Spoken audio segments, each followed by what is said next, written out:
Bienvenue dans votre chaîne Univers Mathématique. Dans cette vidéo, on va voir comment déterminer le domaine de définition des fonctions logarithme népérien. Commençons par le premier cas. Donc, on pose f de x égale à ln de 5 moins 3x. Au début, la fonction ln de x, c'est une fonction qui est définie sur l'intervalle 0 plus l'infini. Donc, pour que ln de x existe, il suffit que x soit strictement positif. Donc, dans ce cas, pour que ln de 5 moins 3x existe, il suffit que 5 moins 3x soit strictement positif. Toujours, on prend l'expression qui se trouve dans la fonction ln logarithme népérien. Donc, pour déterminer le domaine, on commence par x, un élément de domaine de définition. Ceci est équivalent, premièrement, que x est un nombre réel, puisque ici, bien sûr, la fonction, ce sont des fonctions à variable réelle. Et pour la condition pour que f de x existe, il suffit que cette expression 5 moins 3x soit strictement positive. Maintenant, on va essayer de résoudre cette inéquation, qui est une équation du premier degré. Premièrement, on va écrire à chaque fois x un élément de R. Et pour résoudre cette inéquation, moins 3x supérieur à moins 5, on va garder de même x un élément de R. Et pour ici x elle est inférieure à moins 5 sur moins 3. On garde de même x un élément ou bien x un nombre réel et x est inférieur à 5 tiers. Donc dans ce cas, x un nombre, donc pour que x appartient à df, il suffit que x soit un réel et x inférieur à 5 tiers. Donc je peux déterminer directement le domaine ou bien je peux dans ce cas écrire que x maintenant il appartient à l'intervalle moins l'infini 5 sur 3. Par suite, je peux trouver que x il appartient à l'intervalle moins l'infini 5 sur 3. Donc si j'écris par exemple, je peux déterminer le domaine très simplement parce que l'ensemble des x qui appartient à R tel que x inférieur à 5 tiers, c'est l'intervalle moins l'infini 5 tiers. Ou bien je peux dire aussi que x est un élément de R et je peux écrire que x il appartient à moins l'infini 5 tiers. Et l'intersection de ces deux intervalles, c'est l'intervalle moins l'infini 5 tiers puisqu'il est inclus dans R. Donc, pour cette expression, pour que x appartient à d de f, il suffit que x appartient à moins l'infini 5 tiers, ouvert ici, bien sûr, puisqu'un strictement, inférieur strictement. Donc, le domaine de définition de cette fonction, de la première fonction, est moins l'infini 5 tiers. Pour la deuxième fonction, f de x égale à ln du produit x plus 2 facteur de x moins 3. Donc, x appartient à d de f. Ceci est équivalent à dire premièrement que x est un nombre réel. Et on va passer maintenant à la condition. Donc, on a une seule condition, c'est que cette expression x plus 2 facteur de x moins 3 soit strictement positive. On a maintenant une équation, mais qui n'est pas du premier degré, elle est du deuxième degré. Pour cela, on va dresser le tableau de signes de ce produit-là. Donc ici, ce produit-là, bien sûr, je peux dire que c'est un trinôme. Si je développe, x fois x c'est x carré, moins 3x plus 2x c'est moins x, moins 6.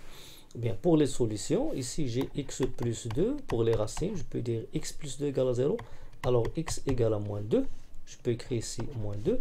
L'autre x moins 3 égale à 0. Ça veut dire que x égale à 3. Et j'écris ici 3 avec, qui sont deux racines de cette expression-là, ou bien de ce trinôme-là. Après, puisque c'est un trinôme, on sait que bien sûr, si un trinôme il admet deux racines, alors entre les racines, on prend le signe contraire de a. Et le signe contraire, bien sûr, puisqu'on a ici x carré, c'est le 1. Le a, c'est le 1. Alors on prend moins entre les deux racines et plus hors les racines. Après, on va revenir à l'expression. Donc, pour que ce produit soit strictement positif, il suffit que x appartient à l'intervalle moins l'infini moins 2 ou bien x appartient à l'intervalle 3 plus l'infini. Par suite, le domaine du défini. Par suite, x est un élément de quoi? De moins l'infini moins 2 ouvert ici, union 3 plus l'infini, puisque ce sont le moins 2 et 3, ce sont deux solutions. Et on a ici strictement positif, donc il faut éliminer le moins 2 et le 3. Par suite, le domaine de définition de cette fonction, c'est moins l'infini moins 2, union 3 plus l'infini. Troisième fonction, f de x égale à ln de 4 moins x plus ln de x moins 1. Commençons par x, un élément du domaine de définition. Ceci est équivalent à dire que x est un nombre réel. Et maintenant, on a deux ln. Par suite, on a deux conditions, puisqu'on travaille toujours avec l'expression qui se trouve à l'intérieur de la fonction logarithme. Donc, dans la première condition, il suffit que 4 moins x soit strictement positif. Et de même, l'expression x moins 1 soit strictement positive. Et on a obtenu ici deux inéquations du premier degré. On va les résoudre. On va garder x un élément de R. Pour 4 moins x positive, on va écrire moins x supérieur à moins 4. Pour x moins 1 positif, on va écrire x supérieur à 1. Donc, on va garder x un élément de R. Pour moins x supérieur à moins 4, en utilisant l'opposé, x est inférieur à 4 et x est supérieur à 1. Donc, je peux trouver le résultat maintenant directement. Je peux prendre par exemple, x est un nombre, le x que je cherche, c'est un nombre réel bien sûr. Il est inférieur à 4 et il est supérieur à 1. Donc, si je prends des réels qui sont supérieurs à 1 et inférieurs à 4, ce sont les éléments ou bien les nombres réels qui appartiennent à l'intervalle 1, 4. D'une autre façon, je peux transformer cette écriture en intervalle. Donc, je peux écrire x un élément de moins l'infini 4. Et ici, je peux prendre x un élément de 1 plus l'infini. Par suite, je vais obtenir premièrement x est un nombre réel. Je garde x est un réel. Et x est un élément de moins l'infini 4. Et x est un élément de 1 plus l'infini. Maintenant, on va prendre le et ici, c'est quoi? C'est l'intersection de ces trois intervalles. Si je prends, par exemple, ici, l'ensemble R, qui est moins l'infini plus l'infini, ça c'est le R. Pour l'intervalle moins l'infini 4, donc c'est le moins l'infini et je m'arrête à 4 ici, il est ouvert. Pour l'intervalle 1 plus l'infini, ça c'est 1 ouvert et bien sûr, l'intersection, c'est la partie qui joint les trois traits ici pour prendre les trois ensembles, le R et moins l'infini 4 et 1 plus l'infini. Donc, je vais prendre l'intervalle 1, 1, 4. Donc, si seulement si x appartient à 1, 4. Donc, le domaine de définition de la fonction est l'intervalle 1, 4. On passe à une autre fonction. On considère la fonction f de x définie par ln de x plus 1 sur x moins 3. Donc, pour déterminer le domaine de définition de cette fonction, on commence par écrire x appartient à d de f. Ceci est équivalent à dire que x est un nombre réel. Après, on ajoute la condition. On a ici la fonction ln d'une expression. Donc, cette expression doit être supérieur strictement à 0. On écrit et x plus 1 sur x moins 3 strictement supérieur à 0. Maintenant, on va déterminer le signe de cette expression, c'est-à-dire on va dresser le tableau de signes. Pour le tableau, on considère le tableau suivant: les x en haut, le numérateur, le dénominateur et la fraction ici. Pour les solutions, pour x plus 1 égale à 0, ça veut dire que x égale à moins 1. Par suite ici, on écrit moins 1 qui est solution de cette équation. On ajoute ici le 0. Moins 1 n'est pas racine de x moins 3, mais il est racine de cette fraction puisqu'il se trouve puisque l'expression se trouve au numérateur. Pour l'autre, x moins 3 égale à 0 et là pour racine 3. Donc on écrit ici 3. 3 est la racine de x moins 3. Bien, c'est la solution de x moins 3 égale à 0. On n'écrit rien ici, mais ici on va tracer deux traits. Pourquoi? Parce que cette expression là n'est pas définie pour le 3, parce que si on remplace x par 3, on obtient 4 sur 0 qui n'est pas défini. Bien. Après, on prend les signes, donc puisque c'est un monome, donc on prend le signe de A. Le signe de A ici, c'est le 1. Donc à droite, signe de A. À gauche, signe contraire de A. De même ici, le signe est positif. À droite, le signe de A. À gauche, signe contraire de A. On considère la division. Donc le plus, le moins et le plus. Et ainsi, je détermine. Et j'ai fini maintenant le tableau de signes de cette expression-là. Nous, on veut que pour que x appartient à d de f, il suffit que x plus 1 sur x moins 3 soit supérieur strictement à 0. C'est-à-dire, on va prendre les plus ici. Et les plus, il se trouve sur l'intervalle moins l'infini moins 1, 3 plus l'infini. Donc, ceci est équivalent à dire que x, il appartient à moins l'infini moins 1, union 3 plus l'infini.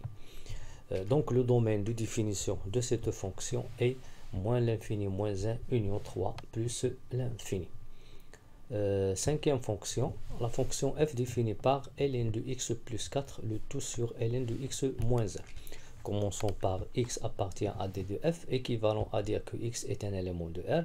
Maintenant, les conditions, on a trois conditions. La première, on a deux ln. La première qui se trouve en haut, ln de x plus 4. Donc, il faut que x plus 4 soit supérieur strictement à 0. De même, on a la fonction ln au dénominateur. Donc, la condition ici, il faut que x moins 1 soit supérieur strictement à 0. Et puisqu'on a ici un dénominateur, il faut que tout le dénominateur soit différent de 0. On a obtenu ici deux inéquations et comme une équation. Donc, on va déterminer ici l'intervalle pour x plus 4 positif, x moins 1 positif et déterminer les solutions ou bien les éléments, les réels x tels que ln de x moins 1 différent de 0. Donc, x appartient à R, x plus 4 positif, on obtient x supérieur à moins 4, x moins 1 positif, on obtient x supérieur à 1. Et pour ln de x moins 1 différent de 0, soit j'écris ln de x moins 1 différent de ln de 1, puisque ln de 1 c'est 0. Si je simplifie par les ln, j'obtiens x moins 1 différent de 1, ou bien je peux écrire d'une autre façon, ln de x moins 1 différent de 1, ceci est équivalent à x différent de 0. Ça veut dire que x moins 1 est différent de l'exponentielle de 0. Donc, et l'exponentielle de 0, c'est le 1. Donc, on trouve x moins 1 différent de 1. Bien, maintenant, x un élément de R, x strictement positif, supérieur à moins 4, ça veut dire l'intervalle, x appartient à l'intervalle moins 4 plus l'infini. Pour l'autre, ça veut dire que x elle appartient à l'intervalle 1 plus l'infini. X moins 1 différent de 1, c'est-à-dire que x est différent de 1 plus 1, ça veut dire que x différent de 2. Donc on a obtenu finalement que pour que x appartient à d de f, il suffit que x soit un élément, un réel, tel que x appartient à cet intervalle et appartient aussi à cet intervalle et x différent de 2. Donc je peux déterminer premièrement cet intervalle, c'est une partie de R. De même, cet intervalle, c'est une partie de R. Et x différent de 2, c'est R moins 2, c'est une partie de R. Donc, le R ne pose aucun problème. Pour ces deux intervalles, le A, c'est quoi? C'est l'intersection. Donc, moins 4 plus l'infini, 1 plus l'infini. L'intersection, on prend l'intervalle qui contient le plus grand élément. Et le plus grand élément, c'est pas moins 4, c'est 1. Donc, je peux dire maintenant que c'est 1 plus l'infini. Reste maintenant, donc on a fini par ces trois intervalles. Reste maintenant le cas où x différent de 2. On va voir est-ce que le 2, il appartient à cet intervalle ou n'appartient pas. Le 2, bien sûr, il appartient à cet intervalle.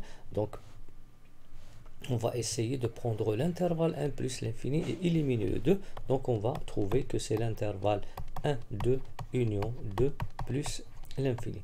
D'une autre façon très simple, je peux tracer maintenant l'ensemble R qui est moins l'infini plus l'infini. Je trace l'intervalle moins 4 plus l'infini et je trace l'intervalle 1 plus l'infini. Donc l'intersection, c'est la partie qui contient les trois traits, c'est-à-dire les trois ensembles. Donc maintenant, on a trouvé que l'intersection de ces trois ensembles, c'est quoi? C'est 1 plus l'infini. Reste maintenant à voir le 2. Le 2, il se trouve ici, bien sûr, c'est un élément Le 2, c'est un élément de cet intervalle. Donc, je vais éliminer le 2. Par suite, le x, il doit appartenir à l'intervalle moins 1, 2, union 2 plus l'infini. Donc, le domaine de définition de cette fonction, c'est 1, 2, 2 plus l'infini. Pour la fonction f de x, qui est égale à ln de la valeur absolue de x moins 3. Donc, x appartient à df si seulement si x est un élément de R. Donc, la condition ici, on a une fonction ln. Donc, il faut que cette expression-là soit supérieure strictement à 0. Donc, la valeur absolue de x moins 3 supérieure à 0. Donc, si seulement si x est un élément de R, on sait que la valeur absolue, il est toujours positif, il est toujours supérieur ou égal à 0, quel que soit x un élément de R. Nous, on veut qu'il soit supérieur strictement à 0. Puisqu'il est supérieur ou égal à 0, alors reste le cas où la valeur absolue est différente de 0.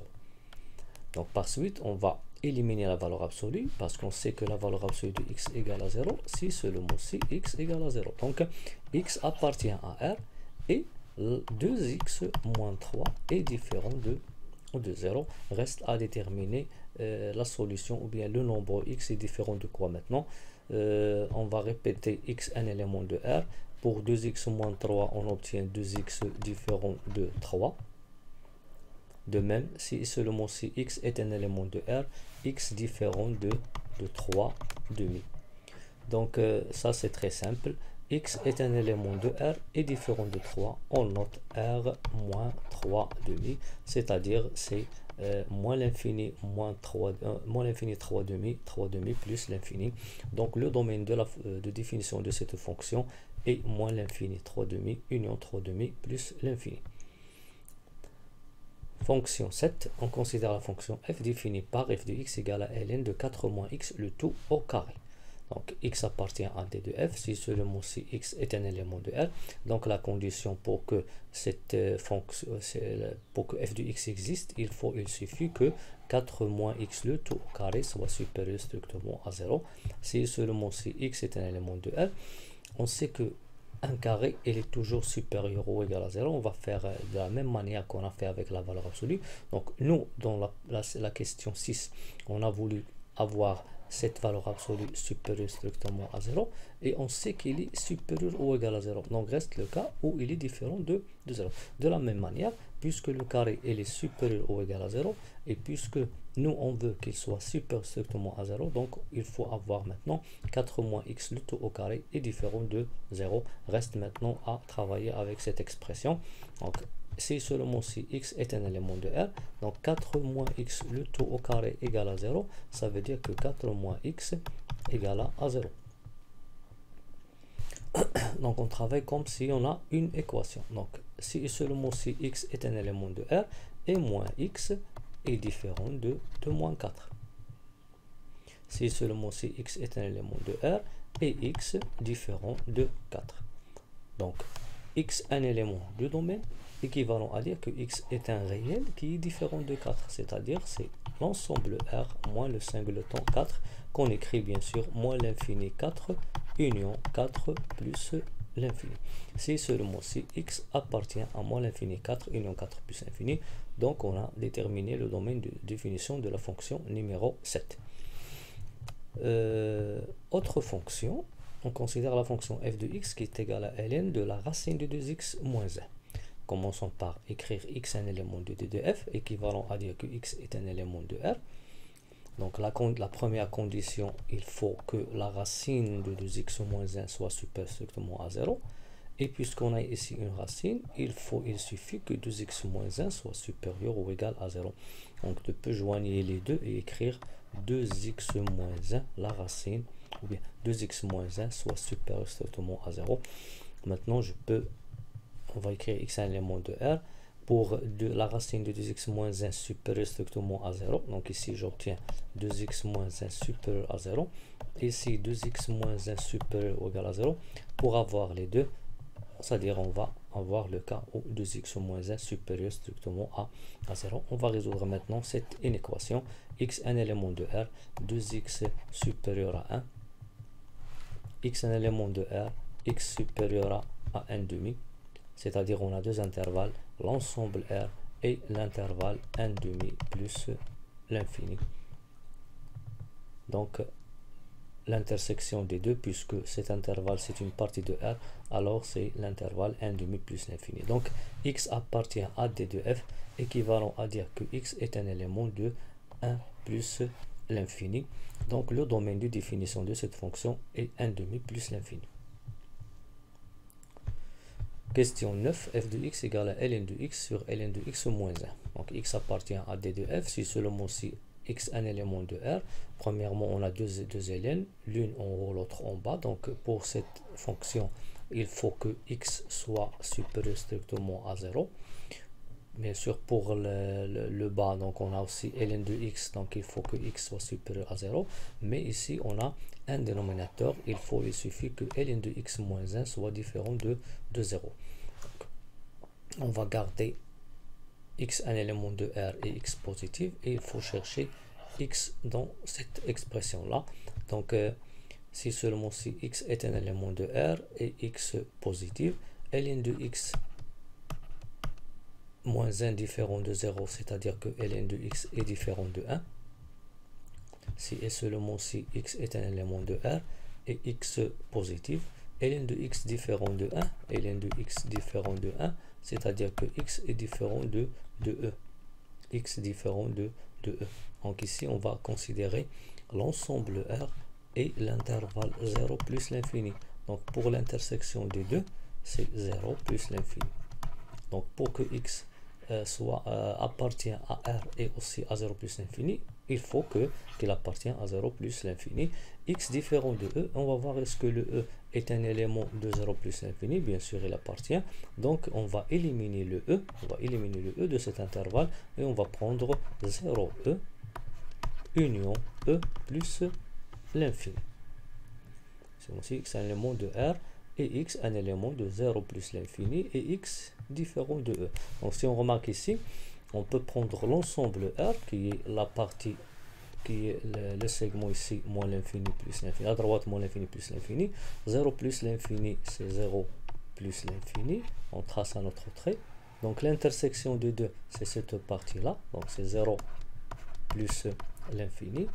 X différent de e, le e bien sûr il est positif, il appartient à cet intervalle, donc on va éliminer le e, c'est-à-dire je vais prendre l'intervalle 0e union l'intervalle e plus l'infini. Donc x elle appartient à 0e union e plus l'infini. Ça c'est le domaine de définition de cette fonction. Pour la question 10, f de x égale à moins 5 sur ln de x le tout au carré moins 4. Donc x appartient à d de f si seulement si x un élément de R, et premièrement on a la fonction ln de x, donc il faut que x soit supérieur strictement à 0, et puisqu'on a un dénominateur, il suffit que ln de x le tout au carré moins 4 est différent de 0. Donc on va garder ces deux écritures et on va essayer de déterminer ou bien travailler avec cette expression là. Donc si seulement si x appartient à R, x et x positif, pour cette expression, il va devenir ln de x au carré différent de 4. De même, on va répéter les deux, x positif, x un élément de R, ln de x au carré différent de 4, ça veut dire que ln de x est différent de 2, et aussi ln de x différent de moins 2. Bien. Après, on va répéter les deux pour trouver maintenant le x. Donc c'est seulement si x appartenant à R et x positif. Pour ln de x différent de 2, ça veut dire que x est différent de e carré. Pour ln de x différent de moins 2, ça veut dire que x est différent de e moins 2. Donc e carré et x différent de e moins 2. Donc on a trouvé de la même manière. Je peux maintenant tracer, je peux maintenant dire que x est un élément de R, x est un élément de R, x est un élément de l'intervalle 0 plus l'infini, x différent de e carré, x différent de e moins 2. Bien, donc premièrement, 0 plus l'infini, c'est un intervalle qui se trouve et qui est inclus dans R, donc l'intersection des deux, c'est 0 plus l'infini. Pour le e carré, il est positif, il appartient. Et pour le e moins 2, il est positif, il appartient. Donc on va éliminer les deux. Par suite, si je trace par exemple cet intervalle, l'ensemble R, moins l'infini plus l'infini. Pour le 0, donc on va prendre 0 plus l'infini, donc l'intersection c'est cette partie-là, commençons de 0 à plus l'infini. Le E carré et le E moins 2, le E moins 2 il est positif, et le E carré aussi il est positif. Et pour éliminer les deux, on va prendre 0 plus l'infini, 0 plus l'infini, moins les deux, E moins 2, E2. Et pour éliminer 2, on va prendre trois intervalles, 0, E moins 2, union E moins 2, E2, union E2 plus l'infini. Bien, donc, et bien sûr, puisque x est un élément de R, équivalent à dire que x est un élément de 0, E moins 2, union E moins 2, E2, union E2 plus l'infini, alors le domaine de définition de cette fonction est ce domaine-là.